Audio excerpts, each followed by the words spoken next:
السلام علیکم ورحمۃ اللہ وبرکاتہ۔ الحمد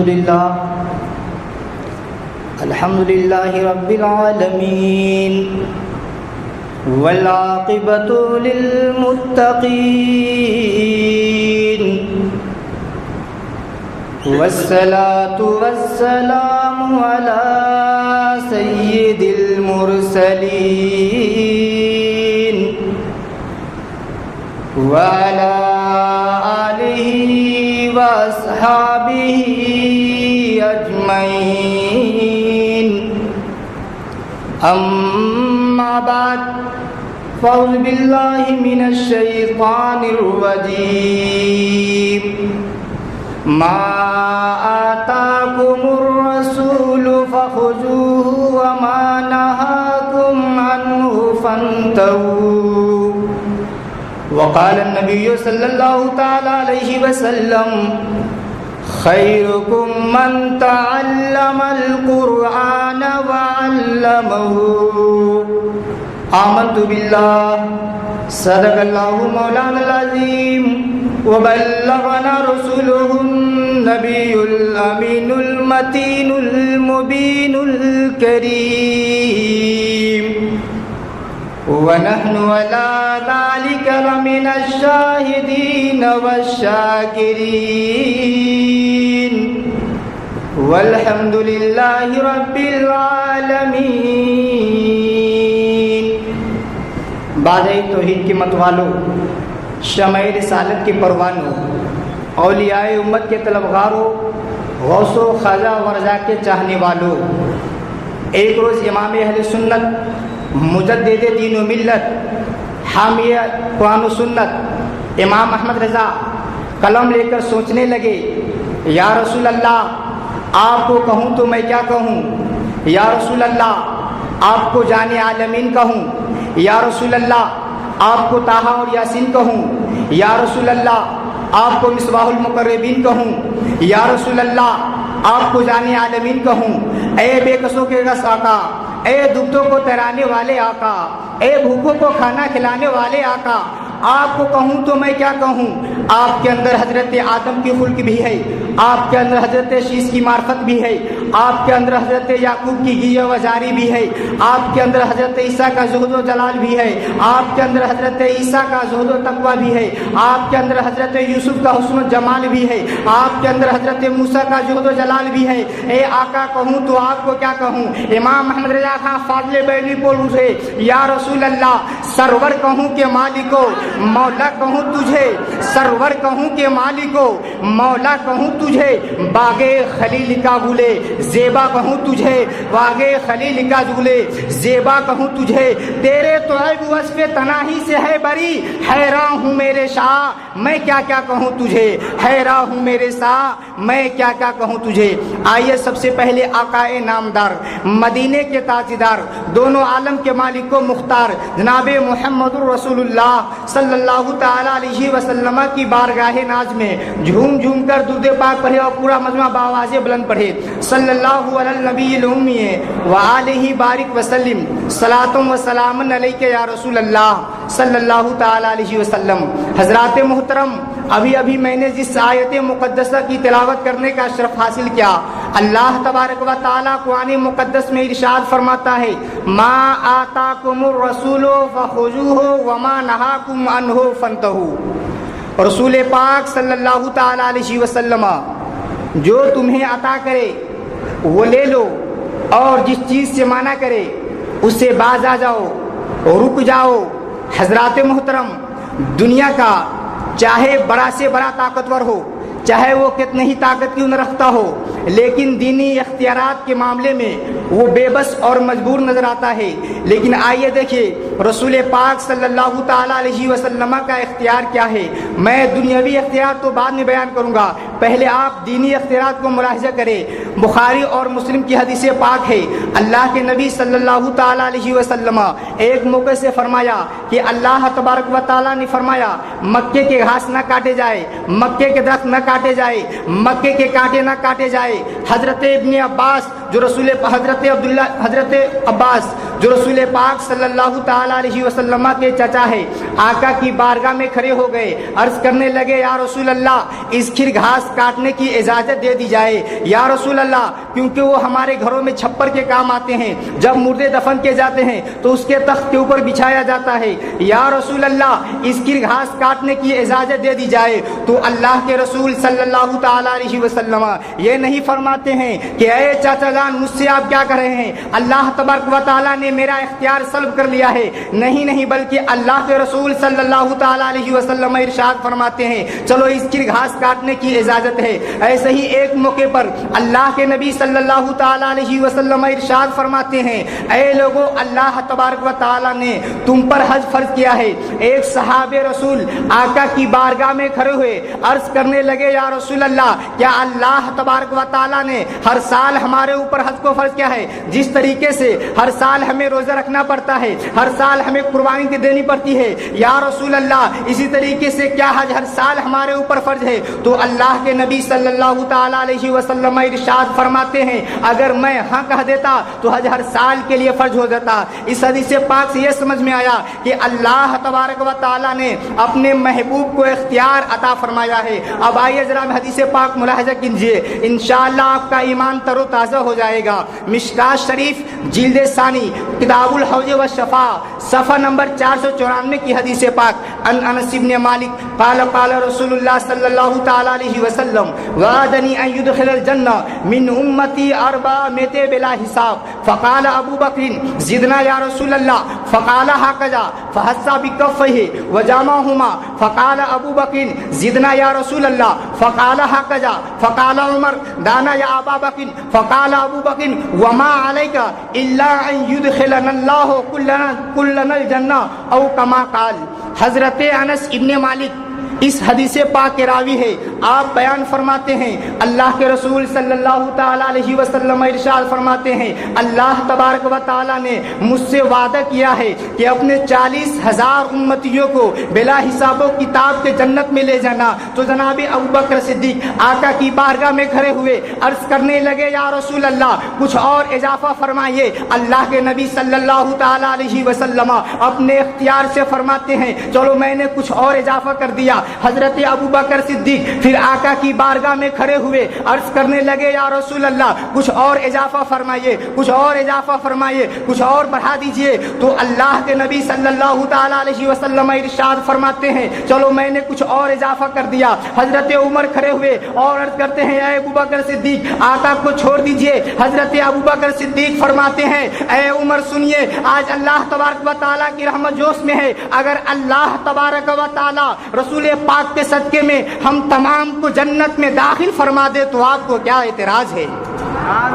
اس حدیث پاک سے رسول پاک صلی اللہ تعالی علیہ وسلم کا اختیار ثابت ہوتا ہے، کیونکہ اللہ تبارک و تعالی نے اپنے محبوب سے 40,000 کا وعدہ فرمایا تھا، لیکن حضرت ابوبکر صدیق آقا کی بارگاہ میں کھڑے ہوئے، عرض گزار ہوئے یا رسول اللہ کچھ اور اضافہ فرمائیے۔ تو اللہ کے نبی صلی اللہ تعالی علیہ وسلم یہ نہیں فرمائے کہ اے ابوبکر آپ کیوں کہتے ہیں، کیونکہ اللہ تبارک و تعالیٰ نے مجھ سے صرف 40,000 کا وعدہ فرمایا ہے، بلکہ اللہ کے نبی صلی اللہ تعالی علیہ وسلم اپنے اختیار سے فرماتے ہیں، اپنے اختیار سے اس میں اور اضافہ کرتے جا رہے ہیں، اس میں اور اضافہ کرتے چلے جا رہے ہیں۔ اسی طریقے سے ایک دوسری حدیث پاک سماعت کرے، مشکات بخاری شریف کتاب العلم صفحہ نمبر 22 کے اوپر یہ حدیث پاک موجود ہے۔ ان ابی ہریرہ قال قلت یا رسول اللہ انی اسمع منک حدیثا کثیرا فانساه فقال ابسط رداءک ثم زنه فما زممت فما نسیت شیئا بعد۔ اس حدیث پاک کے راوی حضرت ابو ہریرہ رضی اللہ تعالیٰ عنہ ہے۔ حضرت ابو ہریرہ ایک ایسے صحابی ہے ہمیشہ سرکار کی بارگاہ میں رہا کرتے تھے۔ حضرت ابو ہریرہ رضی اللہ تعالیٰ عنہ یہ وہ صحابی ہے کہ تمام صحابوں میں سب سے زیادہ آپ سے احادیث کریمہ مروی ہے۔ حضرت ابو ہریرہ آقا کی بارگاہ میں رہا کرتے تھے، ہمیشہ سرکار سے اکتساب فیض حاصل کیا کرتے تھے۔ سرکار دو عالم صلی اللہ تعالی علیہ وسلم کی احادیث کریمہ بہت زیادہ سماعت کرتے۔ حضرت ابو ہریرہ آقا کی بارگاہ میں کھڑے ہوئے عرض کرنے لگے یا رسول اللہ میں آپ کی بارگاہ میں رہتا ہوں، یا رسول اللہ آپ سے بہت زیادہ حدیث پاک سماعت کرتا ہوں، لیکن یا رسول اللہ میری خامی یہ ہے، میری کمی یہ ہے، یا رسول اللہ میں بہت زیادہ احادیث کریمہ سماعت کرتا ہوں، لیکن یا رسول اللہ میری کمی یہ ہے میں بھول جاتا ہوں۔ تو اللہ کے نبی صلی اللہ تعالی علیہ وسلم یہ نہیں فرماتے ہیں اے ابو ہریرہ جاؤ خمیرہ گاؤ استعمال کرو، جاؤ خمیرہ آب ریشم استعمال کرو، اپنے دماغ کا علاج کراؤ، نہیں، بلکہ اللہ کے رسول صلی اللہ تعالی علیہ وسلم ارشاد فرماتے ہیں یا ابا ہریرہ ابسط رداءک، اے ابو ہریرہ اپنی چادر پھیلاؤ۔ حضرت ابو ہریرہ رضی اللہ تعالی عنہ آقا کی بارگاہ میں اپنی چادر کو پھیلاتے ہیں،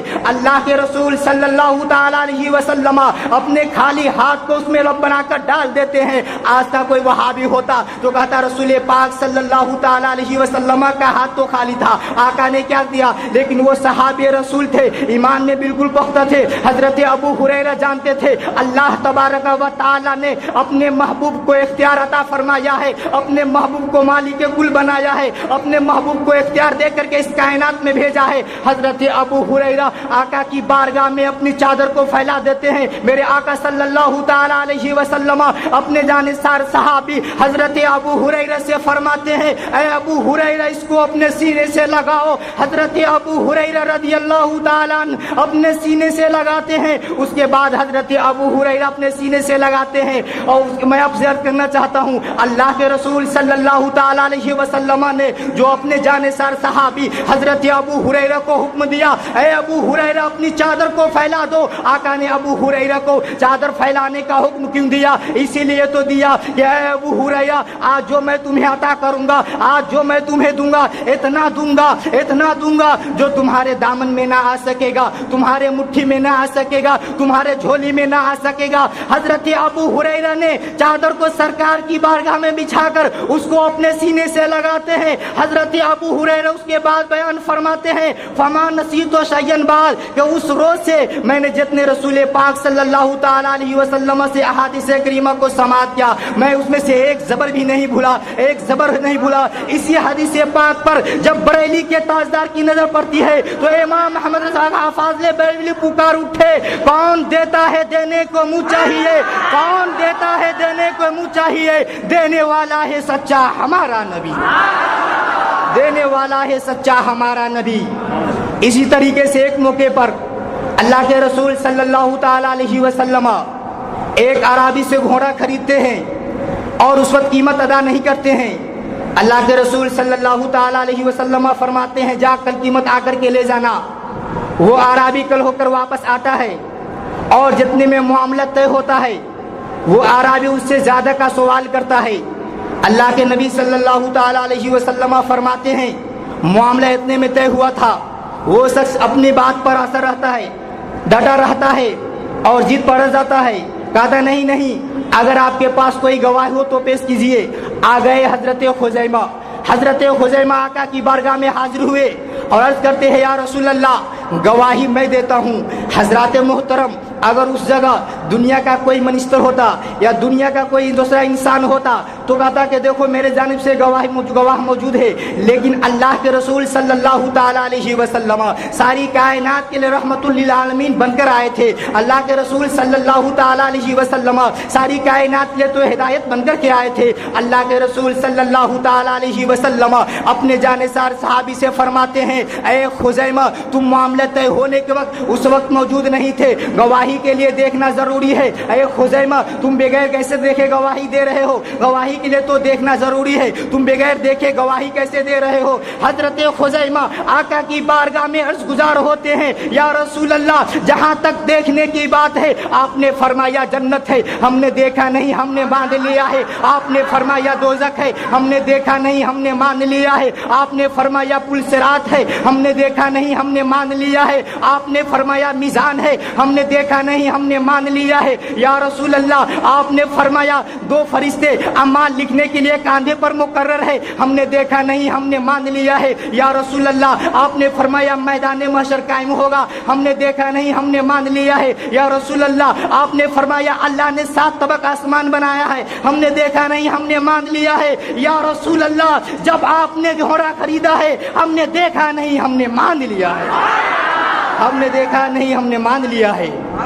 حضرات محترم اسی طریقے سے رسول پاک صلی اللہ تعالی علیہ وسلم کا اختیار تو بے شمار ہے، میں کتنے اختیار کو سناؤں گا اور انشاءاللہ دھیرے دھیرے آپ کو اور سناؤں گا۔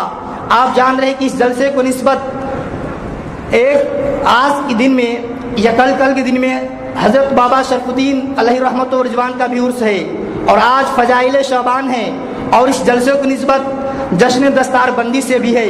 انشاءاللہ میرے بعد ابھی آپ کو بہت سارے علماء کرام کی تقاریر سماعت کرنی ہے، آپ شب برات کے فضائل ان علماء کرام سے سماعت کریں گے۔ میں آج آپ کے ذہن میں کچھ ایسی بات ڈالنا چاہتا ہوں تاکہ جب آپ یہاں سے جائیں تو کچھ لے کر کے جائیں اور بد عقیدوں کو بھی جواب دیتے ہوئے نظر آئے۔ حضرات محترم آج یہ پرچار کیا جاتا ہے، صرف قرآن و حدیث سے دلیل کا مطالبہ کیا جاتا ہے۔ میں یہ کہنا چاہتا ہوں کہ شریعت کے دلائل صرف 2 ہی نہیں ہے بلکہ شریعت کے دلائل 4 ہے۔ اصول فقہ کی ابتدائی کتاب ہے، اس میں صاف لکھا ہوا ہے ان اصول الشرع ثلاثہ کتاب اللہ و سنت رسول اللہ و اجماع الامت والرابع اصول القیاس، یعنی شریعت کی دلائل 4 ہے۔ کتاب اللہ سے مراد قرآن مقدس ہے، سنت رسول اللہ سے مراد حدیث مبارکہ ہے، اجماع الامت اور قیاس مجتہد ہے، یعنی شریعت کے دلائل 4 ہے، صرف 2 ہی نہیں ہے۔ لیکن آج قرآن مچایا جا رہا ہے، صرف قرآن و حدیث سے دلیل کا مطالبہ کیا جا رہا ہے، میلاد کرنے والے قیام کرنے والوں سے صرف دلیل کا مطالبہ کیا جاتا ہے۔ میں آپ کو اس سلسلے میں بتانا چاہتا ہوں جیسا دعویٰ ہو دلیل ویسے ہی ہونی چاہیے۔ اگر دعویٰ قرآن کا ہو تو دلیل قرآن سے ہونی چاہیے، اگر دعویٰ حدیث کا ہو تو دلیل حدیث سے ہونی چاہیے، اگر دعویٰ قیاس کا ہو تو دلیل قیاس سے ہونی چاہیے۔ اب آپ اس سلسلے میں آگے بڑھتے چلیے۔ آج ایک فرقہ نکلا ہے جس کا نام ہے اہل قرآن، جس کا دعویٰ یہ ہے قرآن کے ہوتے ہوئے ہمیں کسی چیز کی ضرورت نہیں ہے، کیونکہ قرآن مقدس میں اللہ تبارک و تعالیٰ نے ساری چیزوں کو بیان فرما دیا ہے۔ جب قرآن میں ہر ایک چیز کا بیان ہے تو اب ہمیں کسی دوسرے چیز کو ماننے کی ضرورت نہیں ہے۔ میں اہل قرآن سے پوچھنا چاہتا ہوں، یہ حقیقت میں اہل قرآن نہیں بلکہ منکر قرآن ہے۔ میں اہل قرآن سے پوچھنا چاہتا ہوں، اے اہل قرآن تم صرف قرآن کی روشنی میں صرف وضو کر کے دکھاؤ۔ جب اہل قرآن وضو کے لیے بیٹھے گا سب سے پہلے اپنے ہاتھ کو دھولے گا۔ اب آپ اس اہل قرآن سے سوال کیجیے، اے اہل قرآن نے فرمایا فاغسلوا وجوہکم، دھو اپنے چہرے کو، تم سب سے پہلے ہاتھ کیوں دھل رہے ہو؟ اب اہل قرآن اس کے بعد کلی کرے گا، ناک میں پانی ڈالے گا۔ اب آپ اہل قرآن سے سوال کیجیے، اے اہل قرآن میں کلی کرنے کا حکم نہیں ہے، ناک میں پانی ڈالنے کا حکم نہیں ہے۔ اس کے بعد جب اہل قرآن اپنے سر کا مسح کرے گا، آپ اہل قرآن سے سوال کیجیے، اے اہل قرآن نے فرمایا وامسحوا برؤوسکم، اپنے سروں کا مسح کرو۔ قرآن نے یہ نہیں کہا کہ تہائی سر کا مسح کرو، آدھے سر کا مسح کرو، چوتھائی سر کا مسح کرو، پورے سر کا مسح کرو۔ قرآن نے یہ نہیں فرمایا بلکہ صرف قرآن مقدس میں اتنا ہے وامسحوا برؤوسکم، اپنے سروں کا مسح کرو۔ اب اس سلسلے میں آپ کو احادیث کریمہ کی طرف رجوع کرنا پڑے گا، سرکار دو عالم صلی اللہ تعالی علیہ وسلم کی وضو مبارک کو دیکھنا پڑے گا۔ جب آپ احادیث کریمہ کی طرف آئیں گے، اس حدیث پاک کے راوی حضرت مغیرہ ابن شعبہ ہے، آپ بیان فرماتے ہیں آتا سباتۃ قوم فبال فتوجہ ومسح علی مقدار ناسیہ۔ حضرت مغیرہ ابن شعبہ اس حدیث پاک کے راوی ہے، آپ بیان فرماتے ہیں اللہ کے رسول صلی اللہ تعالی علیہ وسلم قوم کے پورے کھانے پہ تشریف لے گئے، آپ نے وہاں استنجا فرمایا اور اس کے بعد وضو کیا، مقدار ناسیہ پر مسح کیا۔ پتہ کیا چلا قرآن مسح کا فرض ہونا تو یہ قرآن مقدس سے ہے، لیکن مسح میں کتنا ہے؟ چوتھائی سر فرض ہے یا تہائی سر فرض ہے۔ اس کے سلسلے میں آپ کو احادیث مبارکہ کی طرف رجوع کرنا پڑے گا۔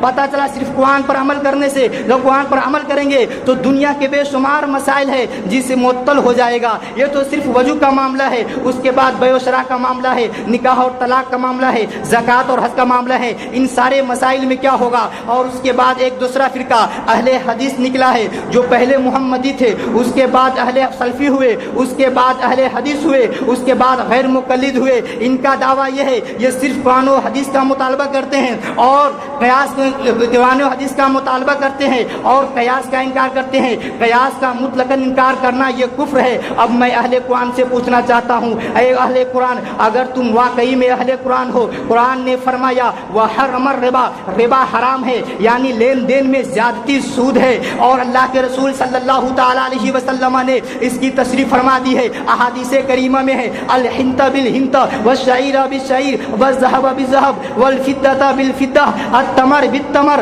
والملح بالملح، یعنی ان 6 چیزوں میں سود ہے۔ اب میں پوچھنا چاہتا ہوں کیا ان 6 چیزوں کے علاوہ میں سود نہیں ہے؟ اور دال مٹر اور دھان اور چاول وغیرہ کے بارے میں احادیث کریمہ میں آیا نہیں ہے، تو کیا ان چیزوں میں زیادہ لے سکتے ہیں؟ کیا ان چیزوں میں زیادہ لینا سود نہیں ہے؟ حضرات محترم، ایسے ہی پتہ چلا، یہیں سے مجتہد کا کام شروع ہوتا ہے۔ اب آئیے میں اس سلسلے میں قیاس کے سلسلے میں آپ کو ایک حدیث بتاؤں۔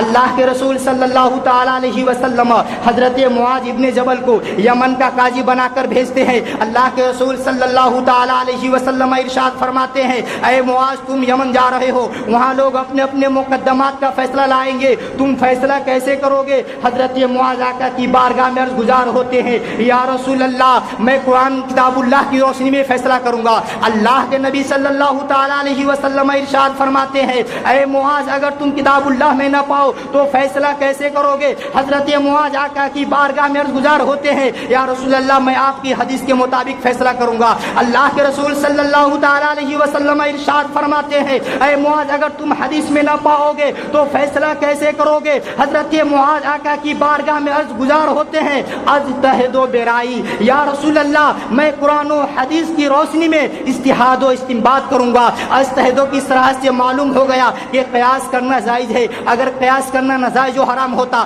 اللہ کے رسول صلی اللہ تعالی علیہ وسلم فرماتے، اے معاذ تم قرآن و حدیث کے ہوتے ہوئے کیسے قیاس کرو گے؟ قرآن و حدیث کے ہوتے ہوئے کیسے قیاس کرو گے؟ پتہ کیا چلا قیاس کرنا جائز ہے۔ اگر قیاس کرنا جائز نہ ہوتا تو زندگی کے بہت سارے مسائل معطل ہو جاتے اور زندگی عزیرن ہو جاتی۔ حضرات محترم، یہ جلسہ دستار بندی کا ہے، اس سلسلے میں بھی آپ چند حدیث پاک سماعت کریں۔ بخاری شریف، مشکات شریف، کتاب العلم، صفحہ نمبر 32 کے اوپر یہ حدیث پاک ہے۔ ان ابی ہریرہ اذا مات الانسان انقطع عنه عمله الا من ثلاث او من صدقۃ جاریہ او علم ينتفع به او ولد صالح يدعو له۔ اس حدیث پاک کے راوی حضرت ابو ہریرہ رضی اللہ تعالی عنہ ہے۔ آپ بیان فرماتے ہیں، اللہ کے رسول صلی اللہ تعالی علیہ وسلم ارشاد فرماتے ہیں کہ جب انسان کا انتقال ہو جاتا ہے، جب انسان دنیا سے چلا جاتا ہے، جب انسان مر جاتا ہے تو اس سے اس کا عمل منقطع ہو جاتا ہے، یعنی اب وہ کوئی نیک عمل نہیں کر سکتا ہے۔ جب تک انسان زندہ تھا نیک عمل کر رہا تھا، جیسے نماز پڑھ رہا تھا یا روزہ رکھ رہا تھا، صدقہ اور خیرات کر رہا تھا، لیکن جیسے ہی اس کا انتقال ہو گیا، اس کی آنکھیں بند ہوئی، اب وہ نیک عمل نہیں کر سکتا ہے، اب نیکیوں کے دفتر میں کوئی نیکی نہیں لکھی جائے گی۔ لیکن اللہ کے رسول صلی اللہ تعالی علیہ وسلم ارشاد فرماتے ہیں، ہاں 3 چیزیں ایسی ہے کہ مرنے والا مر جائے، اگر اس 3 چیزوں کو چھوڑ کر کے گیا ہے تو مرنے کے باوجود بھی اسے ثواب ملتا رہے گا۔ ان 3 چیزوں میں کیا ہے؟ پہلی چیز صدقہ جاریہ۔ صدقہ جاریہ سے کیا مراد ہے؟ اگر کسی جگہ مسجد نہیں ہے، آپ نے مسجد بنوا دیا، یا مدرسہ نہیں ہے، آپ نے مدرسہ بنوا دیا، یا مسجد میں وضو کے لیے طہارت خانے نہیں ہے، آپ نے طہارت خانہ بنوا دیا، یا راستے میں کہیں ندی ہے وہاں پل نہیں ہے، آپ نے پل بنوا دیا، تو جب تک وہ مسجد قائم رہے گی، جب تک وہ مسجد قائم رہے گی، جب تک اس پل سے مخلوق گزرتی رہے گی، آپ کے نامہ اعمال میں ثواب ملتا رہے گا۔ اور دوسری چیز کیا ہے؟ اور علم ينتفع به، ایسا علم چھوڑ گیا، ایسا ہنر چھوڑ گیا کہ اس کے جانے کے باوجود بھی دوسرے لوگ اس سے فائدہ حاصل کرتے رہے تو اسے بھی اس کا ثواب ملتا رہے گا۔ اور تیسری چیز اللہ کے رسول صلی اللہ تعالی علیہ وسلم نے جو بیان فرمائی، وہ تیسری چیز یہ ہے کہ مرنے والا مر گیا اور نیک لڑکا چھوڑ گیا تو اس کے لیے وہ دعائے خیر کرے، دعائے مغفرت کرے تو اسے بھی اس کا ثواب ملتا رہے گا۔ حضرات محترم، آپ ترمذی شریف جلد ثانی ابواب فضائل القرآن صفحہ نمبر 117، مشکات شریف باب فضائل القرآن صفحہ نمبر 187 کی حدیث پاک ملاحظہ کرے۔ انس عن ابن عباس قال ضرب بعض اصحاب النبي صلى الله تعالى عليه وسلم وهو لا يحسب انه قبر فاذا فيه انسان يقرأ سورة الملك حتى ختمها فاتى النبي صلى الله تعالى عليه وسلم فاخبره فقال النبي صلى الله تعالى عليه وسلم هي المعنية تنجيه من عذاب القبر. حضرت ابن عباس اس حدیث پاک کے راوی ہے. آپ بیان فرماتے ہیں کچھ صحابہ نکلے اور ایک ایسی جگہ پر اپنا خیمہ لگایا جہاں زمین بالکل ہموار تھی, زمین بالکل ہموار تھی, برابر تھی, قبر کا نام و نشان تک نہیں تھا. وہ صحابی فرماتے ہیں کہ جہاں وہ قبر کا نام و نشان بھی نہیں تھا, لیکن جب ہم لوگوں نے اس جگہ پہ اپنا خیمہ لگایا اس میں سے انسان نکلا جو سورہ ملک کی تلاوت کر رہا تھا. ہم نے اس سے پہلے کبھی ایسا معاملہ نہیں دیکھا تھا. وہ صحابی رسول آقا کی بارگاہ میں حاضر ہوئے. آقا کی صحابی رسول آقا کی بارگاہ میں صحابی رسول آقا کی بارگاہ میں حاضر ہوئے. پورے معاملہ کو آقا کی بارگاہ میں بیان کرتے ہیں. اللہ کے رسول صلی اللہ تعالی علیہ وسلم ارشاد فرماتے ہیں اے میرے پیارے صحابہ سنو سنو, اے میرے پیارے صحابہ سنو سنو. قرآن پاک میں سورہ ملک ایک ایسی سورہ ہے کہ جو بندہ بھی اس کی تلاوت کرے گا وہ عذاب قبر سے محفوظ رہے گا. عذاب قبر کو یہ روکنے والی ہے, عذاب قبر سے نجات دلانے والی ہے. حضرات محترم, اور آج جن لوگوں کے بچے کے سر پہ حفظ کی دستار بندی کی جائے گی, آج کو میں اپنی جانب سے مبارکبادی پیش کرتا ہوں. آپ نے اپنے بچوں کو علم دین سکھایا ہے. میں یہ نہیں کہتا کہ آپ اپنے بچوں کو علم کلیکٹر نہ بناؤ, یا آپ اپنے بچوں کو پروفیسر نہ بناؤ, یا آپ اپنے بچوں کو انجینئر نہ بناؤ, سب چیز بناؤ, لیکن پہلے آپ اپنے بچوں کو دینی تعلیم دو. اللہ کے رسول صلی اللہ تعالی علیہ وسلم ارشاد فرماتے ہیں جس نے قرآن پاک کو پڑھا اس کے حلال کو حلال سمجھا, اس کے حرام کو حرام سمجھا. آقا فرماتے ہیں کل میدان محشر میں آقا فرماتے ہیں کہ اس کے خاندان میں سے 10 لوگوں پر جہنم واجب ہو چکی ہوگی. وہ حافظ قرآن, وہ عالم قرآن رب کی بارگاہ میں سفارش کرے گا اے پروردگار عالم, یہ ہمارے آباء و اجداد ہے, انہوں نے ہمیں قرآن کی تعلیم دی ہے, انہوں نے ہمیں پڑھنا لکھنا سکھایا ہے. آقا فرماتے ہیں اس کی سفارش سے, اس کی پیروی سے اس 10 لوگوں کا نام جن پر جہنم واجب ہو چکی ہوگی جہنم کے لسٹ سے خارج کر کے جنتی کے لسٹ میں شامل کر دیا جائے گا. حضرات محترم, اگر کوئی ڈاکٹر بن گیا ہے, اگر کوئی پروفیسر بن گیا ہے, اگر کوئی انجینئر بن گیا ہے, اگر کوئی کلیکٹر بن گیا ہے, تو یہ ہو سکتا ہے وہ بائک سے چلے, یہ ہو سکتا ہے وہ ایروپلین سے سواری کرے, بڑی بڑی بلڈنگیں بنا سکے, جائیداد خرید سکتے, لیکن اگر بڑی بڑی بلڈنگیں بنا سکے, لیکن اگر اس نے علم دین حاصل نہیں کی ہے تو اللہ اس کے رسول کے ہیں اس کا کوئی مقام کوئی مرتبہ نہیں ہے. لیکن اگر آپ نے علم دین حاصل کیا ہے, یہ ممکن ہے آپ کار سے نہ چلے, یہ ممکن ہے آپ ایروپلین سے سفر نہ کرے, یہ ممکن ہے آپ بڑی بڑی بلڈنگیں نہ بنا سکے, یہ ممکن ہے آپ جائیداد نہ خرید سکے, لیکن سنو جب وہ چلا کرتے ہیں فرشتے اپنی پر کو بچھا دیتے ہیں. آپ لوگ تو پڑھے لکھے لوگ ہیں, آپ لوگ نے کبھی سنا ہے کسی سائنسداں کے لیے مچھلی دعا نہیں کرتی ہے, کسی پروفیسر کے لیے چوٹی دعا نہیں کرتی ہے, لیکن علم قرآن علم حدیث حاصل کرنے والوں کے لیے سمندر کی مچھلیاں دعا کرتی ہے, سمندر کی مچھلیاں دعا کرتی ہے, چوٹی اپنے سوراخوں میں دعا کرتی ہے, کائنات کا ذرہ ذرہ اس کے لیے دعا کرتا ہوا نظر آتی ہے. حضرات محترم, یہ جس گھر میں بیٹھ کر کھانا کھا لیتے ہیں اس گھر میں رزق میں برکتیں نازل ہوتی رہتی ہے. اللہ کے رسول صلی اللہ تعالی علیہ وسلم ارشاد فرماتے ہیں خیرکم من تعلم القرآن وعلمہ, تم میں سب سے بہتر وہ ہے جس نے اپنے بچے کو قرآن, تم میں سب سے بہتر وہ ہے جو قرآن سیکھے اور قرآن کو سکھائے. اللہ کے رسول صلی اللہ تعالی علیہ وسلم نے فرمایا تم اپنے بچوں کو دینی تعلیم دو, اور تم اپنے بچوں کو دینی تعلیم دو. اور میں یہ نہیں کہتا ہوں کہ آپ اپنے بچوں کو پروفیسر انجینئر بناؤ, آپ سب چیز بناؤ, لیکن پہلے آپ اپنے بچوں کو دینی تعلیم دو. اللہ کے رسول صلی اللہ تعالی علیہ وسلم نے کیا عمدہ بات بیان فرمائی ہے. اللہ کے رسول صلی اللہ تعالی علیہ وسلم ارشاد فرماتے ہیں من قرأ القرآن وعمل بما فیہ البس والدہ تاجا یوم القیامہ. اللہ کے نبی صلی اللہ تعالی علیہ وسلم ارشاد فرماتے ہیں جس نے قرآن کو پڑھا اس کے احکام کے مطابق عمل کیا, کل میدان محشر قائم ہوگا, نفسی نفسی کا عالم ہوگا, کوئی کسی کا پرسان حال نہ ہوگا, سب کو اپنی فکر ہوگی. باپ بیٹے سے بھاگ رہا ہوگا, بیٹا باپ سے بھاگ رہا ہوگا, ماں بیٹی سے بھاگ رہی ہوگی, بیٹی ماں سے بھاگ رہی ہوگی, لیکن اللہ کے رسول صلی اللہ تعالی علیہ وسلم ارشاد فرماتے ہیں حافظ قرآن کے والد کو, عالم قرآن کے والد کو عزت کا تاج عنایت کیا جائے گا, عظمت کا تاج عنایت کیا جائے گا, سرخروئی کا تاج عنایت کیا جائے گا, جس کی روشنی سورج کی روشنی سے بھی زیادہ ہوگی. حضرات محترم,